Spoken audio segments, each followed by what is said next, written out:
passe aux choses sérieuses. Je vous explique. Vous voyez le jour où ils sont rentrés dans mon appartement, pour recontextualiser tout ça, parce que bon, peut-être qu'il y a des gens qui n'ont pas vu et tout. Pour recontextualiser tout ça, ça fait 2 mois et demi que je suis à Dubaï maintenant. Et le premier mois, j'avais pris un appartement. Donc bon, je vais épargner tous les détails et tous les problèmes que j'ai eu dans l'appartement et je vais aller direct droit au but. J'ai 3 petits messieurs, comme ça, un beau matin, qui viennent, qui sonnent à l'appartement. Je ne réponds pas. J'étais archi mal à ce moment-là, j'étais dans mon lit, j'étais en pleine crise d'angoisse. Bref, c'est mon droit, j'ai pas envie d'ouvrir, ou ça se trouve je suis dans la douche, ça se trouve, on sait pas, ça se trouve je dors, enfin bref, voilà. Donc ils sonnent, je réponds pas. Ils attendent 4-5 minutes, au bout de 4-5 minutes, j'entends la porte qui s'ouvre de chez moi, et je les entends dans mon salon, j'entends 3 voix d'hommes dans mon salon. Moi je me dis, mais attends, là il y a un problème, là c'est mon rêve. C'est quoi? Il y a un énorme problème. Donc, à partir de ce moment-là, moi, je me lève en sursaut. En plus, j'étais pas habillée, j'étais dans mon lit. Je me lève en sursaut, je mets la couverture sur moi. Je vais les voir, je leur dis, mais vous faites quoi là? Je vais vous remettre la vidéo. Je leur ai dit, vous faites quoi? Et en plus, moi, je sais pas parler anglais. Enfin, je sais encore moins quand je suis paniquée. Moi, je leur ai dit quoi? You can't enter here. En gros, tu peux pas rentrer ici. C'est pas possible. Ils me disent non, mais on a sonné, vous avez pas répondu. Et moi j'avais envie de leur dire, mais même si tu sonnes jusqu'à après-demain, si j'ai pas envie d'ouvrir, je n'ouvre pas et tu ne rentres pas chez moi. Je t'ai donné aucune autorisation, j'ai jamais donné une autorisation pour qu'on rentre chez moi. Ok? Je vais vous remettre la vidéo pour vous recontextualiser et après je vous explique du coup la suite. Parce que, et je sais pas si vous allez me comprendre ou pas, mais je pense qu'il y en a beaucoup qui vont me comprendre. Voilà. De toute façon, vous, après à la fin, je vais vous demander ce que vous auriez fait à ma place, tout simplement.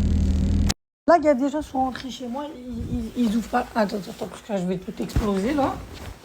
Attends, je vais tout exploser. Excuse me. Là, il y a des gens qui sont rentrés. Yes, but one... mais... Rigging two times. Yes, rigging, but you can't enter here. Okay. Yeah, 4. Yes. We are just coming for pest control. Mais voilà, ça va pas ici. Eh, vas-y, sors, voilà, go out. Wallah, ça va pas du tout, wallah. Wallah, ça va pas du tout. Comment tu rentres dans ma chambre? Comment tu rentres dans... Mais je vais péter un câble ici. Wallah, je vais devenir...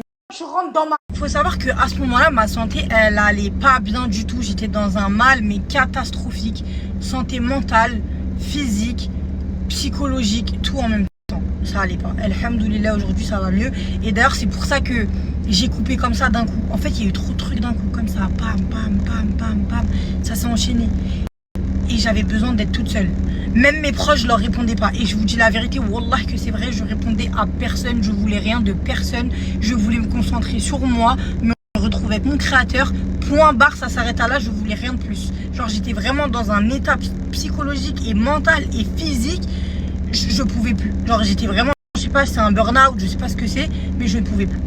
Bref, donc, comme j'étais en train de vous expliquer, je cours à la Dubai Police à ce moment-là, ok. Tout naturellement, j'arrive, voilà, je leur montre la vidéo, non. Ils me disent dépêche-toi, va vite dans le bureau du colonel. Parce que là, c'est très grave, c'est une violation de domicile, etc. Ici, on n'accepte pas ça et tout, non. Et c'est là où j'ai compris la gravité. Je l'ai compris un peu la gravité, mais j'avais tellement de trucs dans la tête que, vas-y, genre je me suis dit, ok, ils sont rentrés chez moi, mais vas-y, c'est encore un argument en plus. Et à ce moment-là, il me dit quoi? Il me dit ok, bah on va pouvoir engager la procédure. Par contre, il faut que je te tienne informé d'une chose, c'est que ces gens-là risquent la prison à vie. C'est-à-dire que si tu gagnes le procès, ces gens-là vont en prison à vie. Et c'est là où je vous demande de me comprendre, entre guillemets. Je sais qu'il y en a énormément qui vont me comprendre. Je suis désolée, je peux pas envoyer des gens en prison à vie qui m'ont rien fait. Ils sont rentrés dans l'appartement, certes. C'est une violation de domicile, certes. Mais ils ont rien fait. Ils ont rien volé. Ils sont pas venus me faire un truc bizarre. Je pense pas qu'ils avaient une mauvaise intention. Et au final, ils n'avaient pas une mauvaise intention. En fait, ils sont rentrés dans l'appartement sans autorisation pour faire un contrôle. Parce que dans cet appartement-là, j'avais des problèmes de nuisibles. Ok. Donc, ils sont venus dans cet appartement pour faire un contrôle. Sauf que t'as pas le droit. Quand bien même tu veux faire tous les contrôles du monde avec toute la bienveillance du monde, tu ne rentres pas dans mon appartement. Je t'ai pas autorisé. Qui te dit que je suis pas dans mon salon nu en train de dormir sur le canapé, sachant que l'ouverture de la porte d'entrée, elle donne directement sur le canapé. Genre c'est impossible. Vous voyez ce que je veux dire? Donc en gros, moi intérieurement je pouvais pas.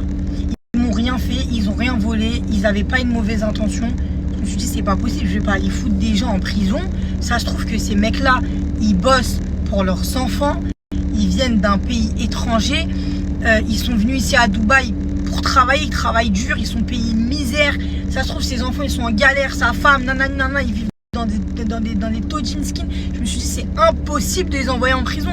Avec tout le seum que j'avais sur le moment,